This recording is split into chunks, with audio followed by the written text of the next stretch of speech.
Вітаю, пані і панове. Хочу показати роботи Саші Храпачова, які написані в Славську. Ось на протязі десь тижня. Його відпустка була, офіційно все він написав. Ось така серія цікава вийшла. Не пейзажі, не пленерні такі. Ну, пленерні взагалі то.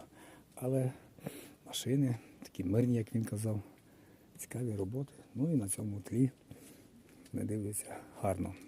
Тож я закликаю друзів-художників приймати участь в мене, навіть восени, подібно як вже відбулося з Храпачовим.